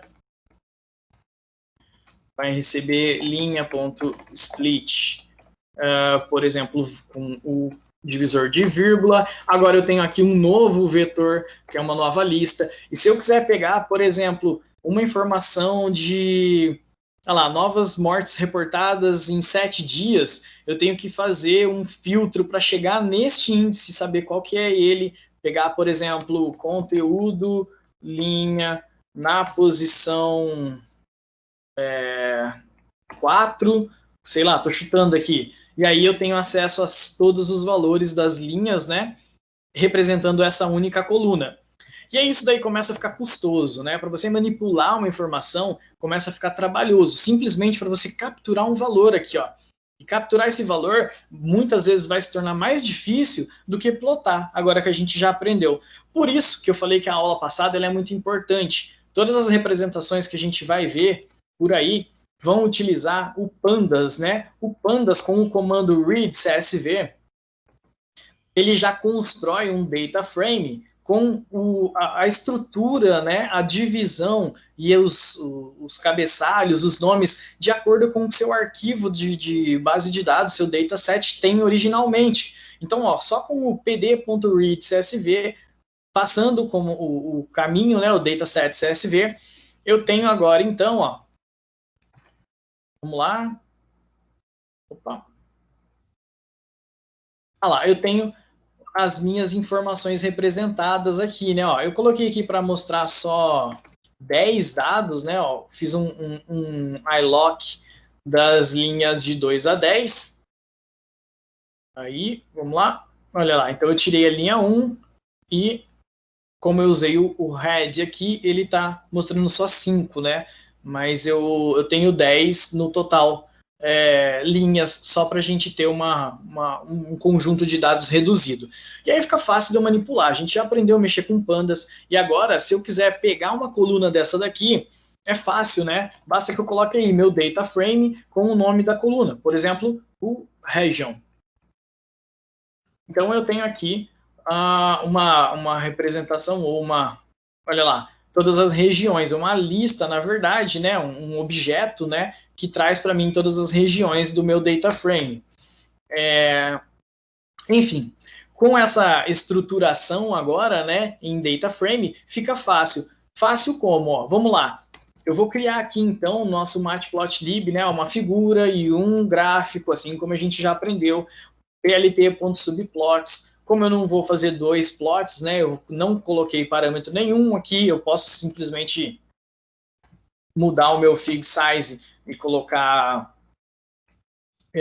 quanto que eu tinha colocado lá? Deixa eu ler. Cadê? Fig size... 15 por 5, né? Então eu posso ter um fig size aqui de... vamos por 15 por 5. Opa. Aqui é parênteses... Fecha parênteses, só para ter uma imagem um pouco mais bonitinha. Bom, e aí, ó, se eu quiser pegar os nomes, por exemplo, que nome que é esse, né? O nome dos países, né? Basta que eu coloque aqui, ó, construa então um arranjo da quantidade de registros que eu tenho na coluna nome. Então, para cada linha, eu criei aqui um valor, né? Então, eu acabei de construir o que vai ser o nosso eixo X, que são os índices, né? De 0 até o 9, que eu tenho 10 registros. E as legendas, eu pego exatamente o valor. Então, as legendas que eu quero colocar a partir de agora na minha representação visual é exatamente o nome de cada um dos países. Então, eu usei aqui o DF na coluna nome, né, no índice name, e peguei essas legendas. Se eu imprimir elas aqui, ó, vamos lá, ele vai trazer para a gente. Eu criei, deixa eu comentar o plot aqui. Ele vai trazer para a gente, se eu não tivesse comentado, olha lá, os nomes, né, que estão lá no meu data frame. Ok. Então eu peguei esses nomes e aí agora eu vou utilizar esse comando aqui, ó, para esse gráfico que eu estou criando, eu vou setar o xticks. Xticks, na verdade, são os índices, né? Quais são os valores dos índices? E aí eu estou dizendo que eles vão aqui, ó, dentro desse arranjo que eu acabei de construir. Então, se eu tenho 10 registros, eu criei um arranjo do tamanho da quantidade que eu tenho, ele vai ser, então, de 0 até 9. Ok. E aí, com esse outro comando, o setXTicksLabels, né, eu criei o conjunto, né, o índice, e agora eu vou dar um nome. Ele faz um mapeamento para cada valor, eu coloco um nome. E aí eu coloquei esse legendas, né, que é o nome que está lá na minha linha. Coloquei uma rotação vertical só para ele ficar em pezinho e uma font size 12, só para ficar mais bonitinho aí. E aí eu vou lá com aquele comando clássico lá, ó, AX, que é o nosso eixo, que era o nosso PLT, e agora mudou para gráfico, ponto bar, significa que eu estou criando um gráfico em barra.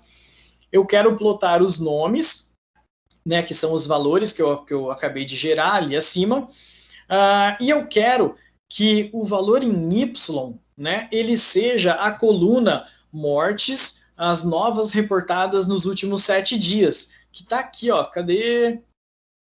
Essa coluna aqui, ó, novas reportadas nos últimos 7 dias. Então eu quero esses valores aqui como sendo a altura das minhas barras, é o meu eixo Y, ó, o segundo valor que eu passei. E o primeiro eixo é o X, que é o nomes, que são os índices de 0 até 9 que eu criei aqui. Mas eu já setei aqui, ó, que os meus nomes, né, eles vão ter valores, os meus índices, eles vão ter nomes, eles vão ter valores em texto. E quando eu executo isso daqui, olha lá o que ele faz para a gente. Ele criou, então, barras, e em vez de colocar os números aqui abaixo, né, dos meus eixos, dos meus índices, que na verdade não eram interessantes para mim, aparecia aqui 0, 1, 2, 3, 4, 5, 6, eu substituí pelo valor correspondente. Então aqui eu peguei a Índia, o Brasil, a Federação da Rússia, a França, a Espanha, o Reino Unido, a Itália e a Argentina, e aí a altura delas é a coluna mortes reportadas nos últimos 7 dias, que estão aqui, ó, mortes reportadas nos últimos 7 dias. Então aí, ó, agora, utilizando o Pandas, eu não precisei quase nada de processamento da minha base de dados original para poder juntar um conjunto suficientemente bom para gerar uma visualização. Agora a gente volta lá para aquele começo, né? Então eu tenho lá o pizza, eu tenho linha, scatterplot, eu tenho barra horizontal, eu tenho todos aqueles outros gráficos que eu posso gerar utilizando o Pandas. Fiz aqui então um outro exemplo de scatterplot, que eu só fiz uma ordenação aqui dos novos reportes nos últimos 24 horas, aí eu peguei o X, os novos reportados nas últimas 4 horas, de casos, e o Y são as mortes, né? Então o meu eixo X agora vai ser os casos, e o Y as mortes, tudo isso nas últimas 24 horas. E aí eu utilizei o scatter para a gente ver. E com o scatter, ele traz para a gente, olha lá, uma representação em pontos, né, que a gente pode associar bem rápido, né, ó, de uma forma bem simples e fácil, a gente gera um gráfico com dados reais. Voltando aqui para o nosso exemplo, a gente tem aqui, então, a continuação. Agora, então, não utilizando um arquivo local, No Pandas a gente consegue baixar também e transformar já para um arquivo, para um data frame, um arquivo que esteja não local. Então eu peguei essa base de dados aqui, ó, que até ela é interessante para que vocês possam conhecer depois, que, deixa eu ver se eu coloquei o link aqui. Na verdade, aqui tem um conjunto de bases de dados, né, que eles são utilizados pela biblioteca Plotly para testes, mas não foi esse que eu estou carregando ali, não.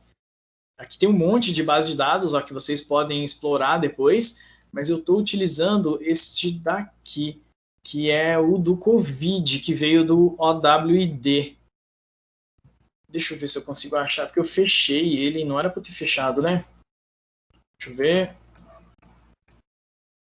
Eu fechei. Parabéns.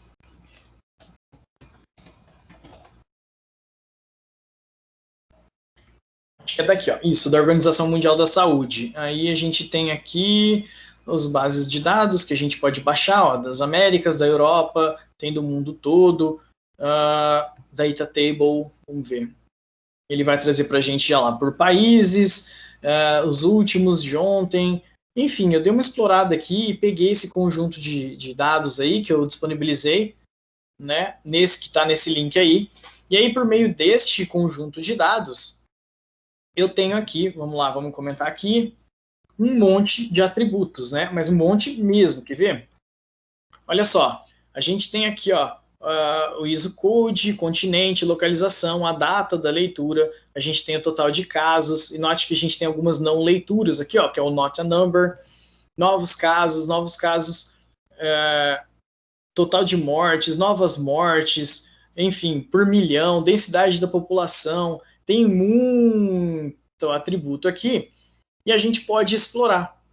Até expectativa de vida, índice de desenvolvimento humano, a gente pode explorar. Aí como é que a gente pode, então, continuar nossas análises e visualização, já que eu tenho uma base de dados que tem muito atributo e eu mal consigo entender o que ela quer dizer para mim?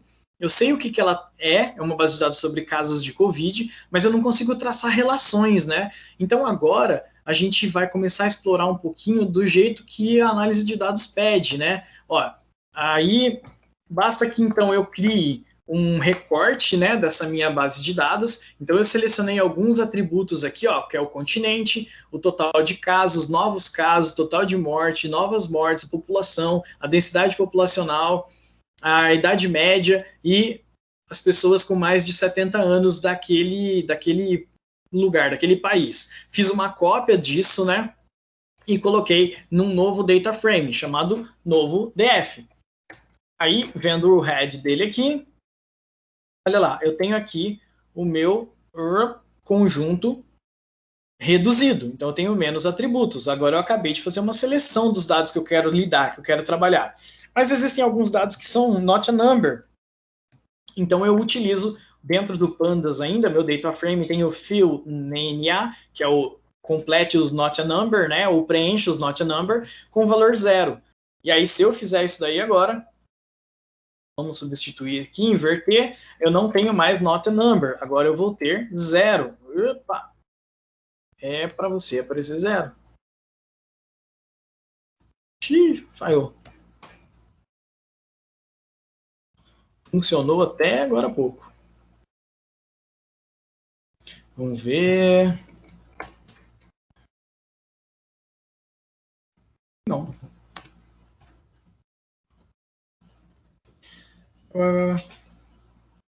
Novo DF, vamos ver. Novo DF vai receber. Ele não faz cópia. Ele faz cópia, aliás. Ele faz cópia. Não, ele não. Na fonte. Ele não faz cópia, ele atualiza. Agora eu não sei porque que ele parou aqui. Que estranho. Eu acho que é do meu aqui, porque estava dando certo até então, ó. Vou continuar aqui, a gente vai ver. Aí, ó, vamos lá. Continuando no Pandas, então, eu tenho aqui, ó, o média de continente, que é um objeto, né, uma variável que eu acabei de criar. Ela vai receber, então, o meu novo data frame, só que eu vou agrupar os dados por continente. Esse group by continente, olha só, eu tenho aqui continente, e eu tenho North America, eu tenho South America, eu tenho Europa, enfim, vários continentes. Eu quero agrupar, eu quero informações só dos continentes. E aí, eu tenho duas opções ainda aqui na frente, né? Ó, eu posso utilizar a média ou eu posso somar. Então, o que eu estou falando? Que eu vou fazer a média de todos os valores dos atributos para cada continente, e eu vou fazer a soma de todos os valores dos atributos para cada continente. Bom, se eu apresentar aqui, né, os primeiros registros do média continente, olha o que ele traz para a gente. Então eu tenho aqui agora, ó, 1, 2, 3, 4, 5, né? Tá faltando um, que é o South America, mas são 6 registros apenas. E os valores foram agora criados de acordo com as médias. Então todos os total cases que eram da África foram somados, divididos pela quantidade, e aí foi feita a média. Isso aconteceu para novos casos, total de morte e todos os outros atributos. E se eu substituir aqui, então, para em vez de média de continente, para soma continente, ele vai trazer para mim a soma dos valores. Bom, esse Group By, ele ajuda a gente, né, a pegar a informação, coisa que a gente teria um trabalho muito grande caso a gente estivesse fazendo lá com o nosso If Open. Por isso que o Pandas, né, mais uma vez, ajuda a gente bastante.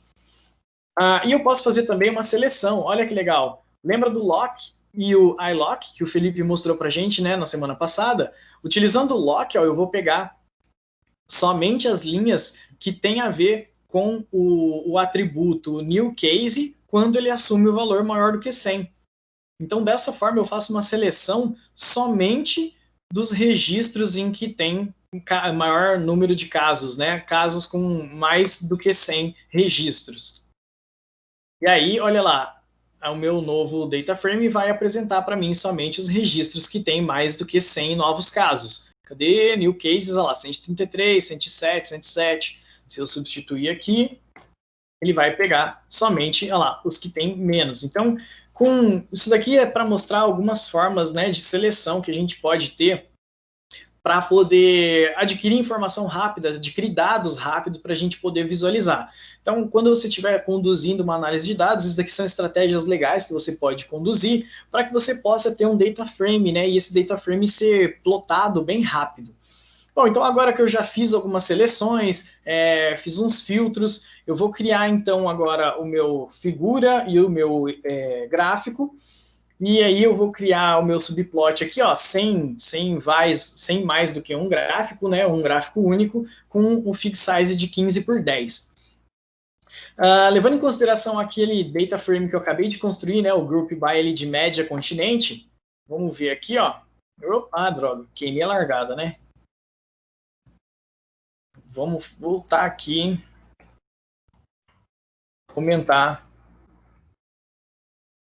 Então eu tenho aqui, ó, olha lá, somente as médias, como eu acabei de mostrar ali acima, né? E aí, do jeito que eu fiz lá com o gráfico de barras, ó, eu vou criar as legendas agora. Então eu vou criar uma lista de índices, né? Que vai ser uma lista das legendas e a numeração, né? Ó, então eu tenho o nome e a numeração do que vai ser o meu eixo X. Aí eu coloco o meu set xticks e o meu set xtick label, igualzinho a gente fez ali agora há pouco, né, sem ser com pandas. E aí eu vou plotar um gráfico de barra e vai trazer para a gente, dentro do média continentes, a densidade populacional. Então um conjunto de barras vai ser da densidade populacional. Dentro do mesmo gráfico eu vou plotar outra barra que vai ser referente a novos casos, e nessa daqui eu coloquei um alfa de 0,2, então ele está com uma transparência de 20%. Dentro desse mesmo gráfico eu vou fazer uma plotagem em linha, que vai trazer para a gente as novas mortes registradas, na cor verde com um marcador de asterisco. E vamos colocar uma legenda aqui, que vai trazer para a gente o que cada informação vai tá representando dentro do nosso gráfico. Então, olha só, juntando essas informações que a gente acabou de aprender, a gente acabou de construir, então, ó, a linha verde é o total de mortes, que ela passa bem aqui abaixo, né, ó. Aí a gente tem aqui os novos casos, né, tá invertido aqui, viu, a densidade... Não, tá certo. Os novos casos em rosa. E como um gráfico ele foi plotado em cima do outro, eu não fiz aquela escorregadinha de mais um pouquinho, né? Que eu poderia fazer aqui. Por exemplo, legenda num mais 0,25, igual a gente viu lá no outro. Vamos ver se ele vai reconhecer aqui, ó, olha lá. Então eu conseguiria ter uma visão mais tridimensional, alguma coisa do tipo, mas sei lá, eu não sou bom para design, para layout, então eu prefiro nem tentar. E esqueci de... Cadê meu mais aqui? Eu vi que eu coloquei um mais aqui. Então, fazendo isso, eu tenho aqui uma visualização de várias informações, né, dentro de um mesmo gráfico. E aí fica mais fácil de eu entender tudo isso. Seguindo, então, a gente tem uma outra representação, e eu acho que vai ser a última, porque vai ficar até um pouco apertado já o tempo aí, que é o gráfico de dispersão e correlação entre os valores. Usando o Scatterplot, a gente tem o potencial de fazer uma das ferramentas mais legais e mais cheias de informação da análise de dados, que é o gráfico de dispersão. O gráfico de dispersão ele vai trazer para a gente a correlação que existe entre o eixo Y e o eixo Z. Olhando um gráfico de dispersão, a gente consegue entender a tendência dos valores. Então, a gente pode ter feelings, né, ou insights dizendo, se o X, o valor que está no X, crescer, naturalmente o Y vai crescer também, ou o Y vai diminuir, ou o Y não se abala conforme o X cresce. E a gente pode ir tendo essas visões, né? Para isso, a gente é apoiado por algumas estatísticas, né? Como, por exemplo, as correlações de Pearson e de Spearman. A correlação de Pearson, ela traz para a gente uma variação, que é a correlação linear, na verdade, que diz que ela pode ser positiva, negativa ou não existir, ser nula. E o que ela representa? Sempre um valor de -1 a 1, que indica o seguinte: quando eu calculo a correlação, por exemplo, de duas variáveis, eu coloquei aqui dois conjuntos de dados. Um conjunto chamado horas trabalhadas, e um conjunto chamado salário. Então eu criei uns valores aqui na minha mão mesmo, né? 10, 8, 7, que representam as horas trabalhadas, e o salário, né? Que são esses valores aqui. Naturalmente, isso daqui é tendencioso, porque eu que criei, mas a ideia é mostrar que dentro do NumPy, a gente pode buscar esse coeficiente de correlação que vai indicar o seguinte: se esse coeficiente for positivo, a gente vai ter a implicação de, conforme as horas de trabalho aumentam, o salário também aumenta. Conforme as horas de salário diminuem, ela também diminui caso o coeficiente seja negativo. E aí eu passo aqui, né, vou procurar a correlação entre horas trabalhadas e o salário. E esse valor vai ficar dentro de 0 e 1. Executando isso daqui, eu consigo visualizar que por meio desse conjunto de dados que eu criei, eu tenho uma correlação de 91,54%, 91,5% de implicância. Então, à medida em que horas de trabalho sofre um aumento ou um decréscimo, né, a gente tem uma implicação nos valores de salário também. Isso daqui dá para a gente uma visão, né, um pouco mais clara sobre os nossos dados, porque nem sempre as variáveis vão se chamar horas trabalhadas, nem sempre vão se chamar salário. A gente pode ter X e Y e você não tem ideia do que são esses valores, e a gente começa a entender um pouco mais sobre os dados, buscando as correlações e, principalmente, criando o nosso gráfico de dispersão. Esse gráfico de dispersão, a gente utiliza fortemente a biblioteca Matplotlib e a plotagem Scatter, que é a que a gente acabou de fazer.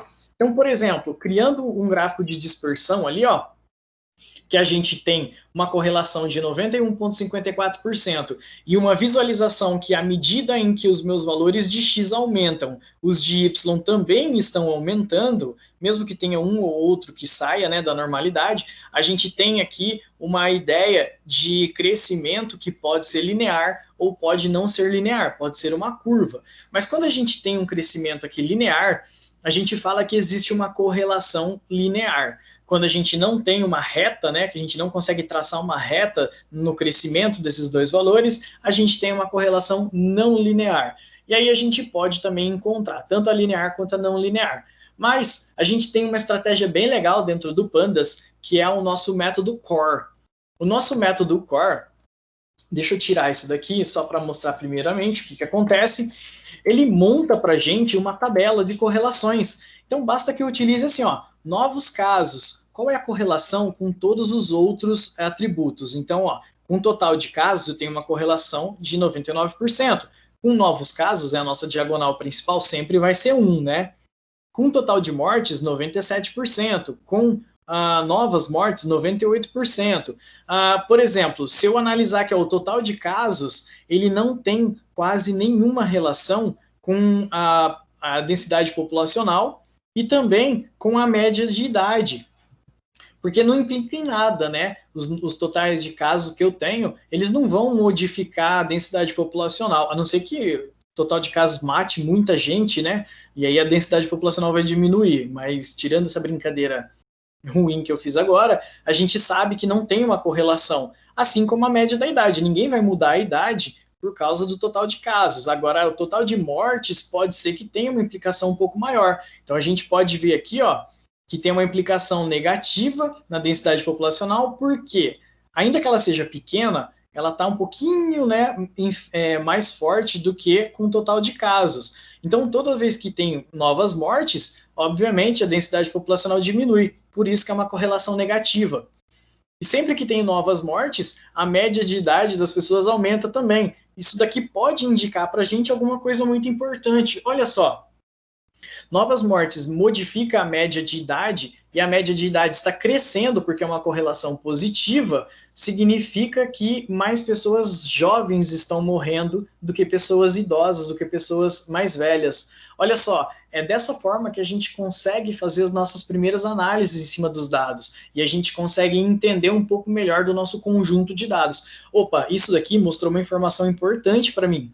Então eu posso selecionar essa coluna e essa linha, ou então essa coluna com todas as linhas, e começar a analisar, de fato, qual que é a modificação que eu vou ter dentro da idade média.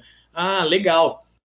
Assim como a gente pode corroborar essa informação, vendo que as novas mortes, elas não estão quase modificando, né? É muito baixa a correlação que a gente tem com pessoas acima de 70 anos. Isso prova que as pessoas que estão morrendo são pessoas mais jovens do que as pessoas mais velhas.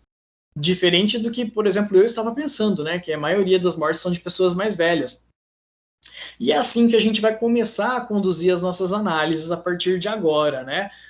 Só voltando aqui, ó, eu tinha deixado aqui uma estilização. Se você usar o ponto style, dá para você colocar um background gradient, né? Para fazer um zebrado, colocar ele como base blues, ele vai trazer para a gente uma visualização um pouco mais bonitinha aí, né?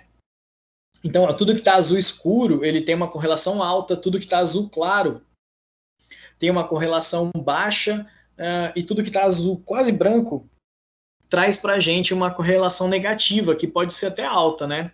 Mas no caso a gente não tem nenhuma correlação negativa alta aqui, forte. Todas elas são positivas, as fortes. Bom, então a gente começa, né? Isso daqui é uma visualização também, não só gráficos, mas essas tabelas assim mostram para a gente uma forma de visualização de dados também, onde a gente pode extrair informação. E com a ajuda de algumas outras bibliotecas, a gente pode ter, por exemplo, o nosso SciPy, que é um módulo que a gente vai conhecer ele um pouco mais adiante. Tem o módulo Stats, e dentro do módulo Stats a gente tem as duas correlações que eu falei para vocês. A de Pearson, ela traz para a gente a correlação linear. Então, sempre que a gente tem aqui um valor alto, significa que é uma correlação linear. Elas crescem de forma quase que constante. À medida que x cresce, ele tem a mesma implicação de crescimento dele em y também. E a gente tem aqui como segundo parâmetro o p-value, né? O p-value nada mais é do que uma variável que vai mostrar para a gente a importância da nossa hipótese nula. A gente poderia até conversar um pouco mais sobre estatística numa nova aula, mas isso daqui diz o seguinte: em média, a gente usa um alfa aí de exclusão da hipótese nula em 5%, né? Então, se esse valor daqui ele estiver abaixo de 5%, significa que a nossa hipótese nula ela é descartada. Neste caso, a gente pode assumir, então, que a nossa hipótese nula seria o seguinte: não existe correlação entre as variáveis. E a hipótese alternativa existe correlação entre as variáveis. Então, a gente tem aqui 91,54% de correlação, com um P que invalida a nossa hipótese nula bem baixo. E então a gente tem aqui a medida de significância de rejeição da hipótese nula. A gente quase não vai usar isso daqui, tá? A gente vai focar mais na correlação, mas era só para mostrar para vocês, porque a gente tem dois valores, a gente precisa saber o que é o segundo valor.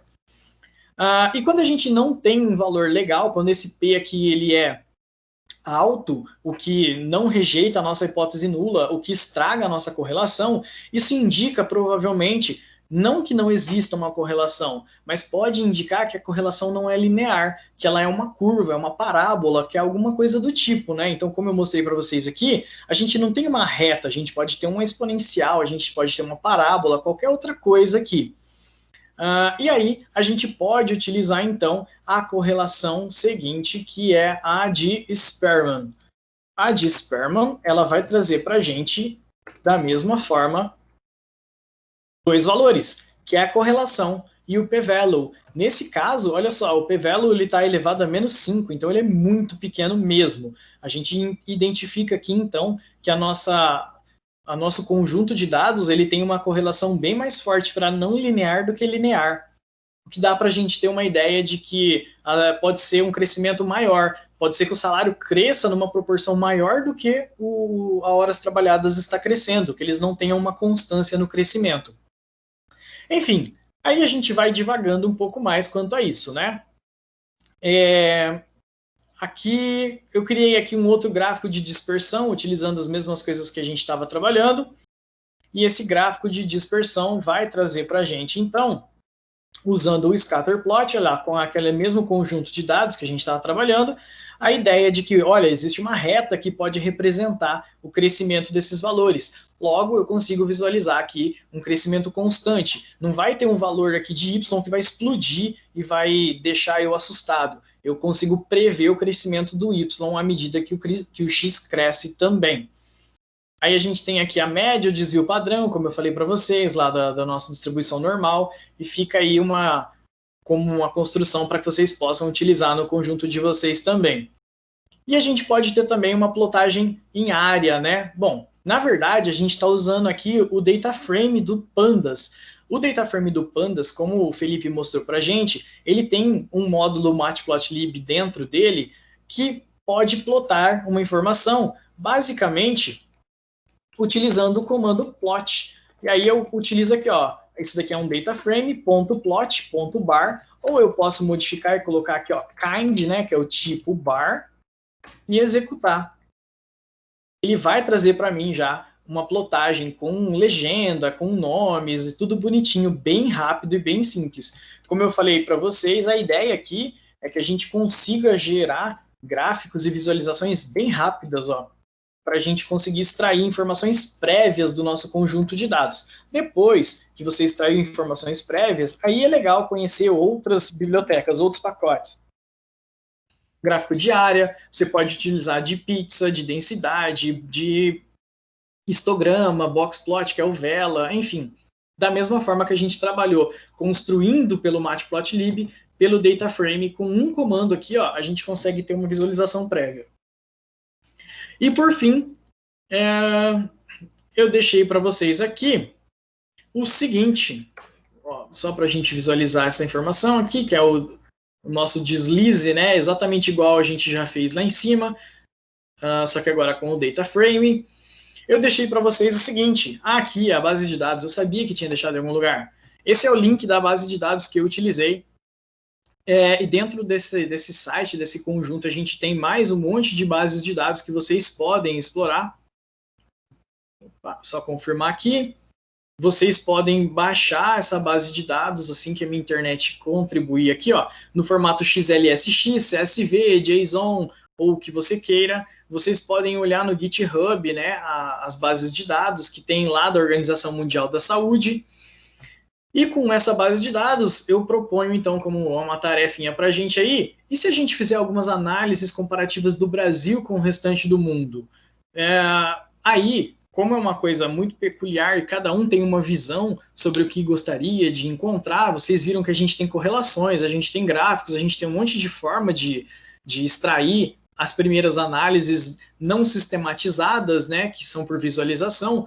Eu vou deixar para que vocês explorem essa base de dados e esses conjuntos que a gente trabalhou agora, como forma de identificar insights, e a gente conversa um pouco mais em outros momentos, como durante a semana ou na nossa próxima aula. Mas basicamente era isso que eu queria mostrar para vocês, eu queria conversar um pouco sobre visualização, e a ideia é trazer uma forma bem simples de começar a ter uma visão sobre os dados. Muitas vezes a gente encontra um conjunto de dados que ele é tão confuso, tão bagunçado, que a gente não tem ideia do que esteja acontecendo. E quando você plota ele, você faz uma correlação, você consegue já sacar alguns insights que podem existir. Igual esse que a gente estava conversando agora, sobre pessoas mais jovens morrendo mais do que pessoas mais velhas. Lógico que a gente está ouvindo falar sobre Covid há 24 horas por dia, desde março. Então a gente sabe muita coisa. Mas quando você pega uma base de dados que não é tão discutida assim, né, amplamente discutida, você pode extrair informações potencialmente úteis dessa forma, que é uma forma bem simples e eficiente. Bom, então, galera, se alguém tiver alguma dúvida, quiser falar sobre algo, eu abro a palavra. Eu peço desculpa pelo tempo, porque eu explorei bastante o tempo e extorqui vocês aí, né? Mas encerro aqui a minha apresentação. Então, muito obrigado pela presença de todo mundo. Se alguém tiver alguma coisa a considerar, por favor, fique à vontade. Legal, muito bom, Rafael. Só responder aqui, o Thiago perguntou, né, do carregamento dos arquivos e tal. Aí só para responder para todo mundo, tem o vídeo que o professor Rafael disponibilizou, né, para buscar, para carregar esses arquivos em memória. E a aula passada, que foi assíncrona, tem outras opções para carregar no Colab, quem estiver usando o Colab, tá? Então tem a opção no Jupyter, que é universal, né? Você faz no Jupyter, você faz no console, faz nos outros.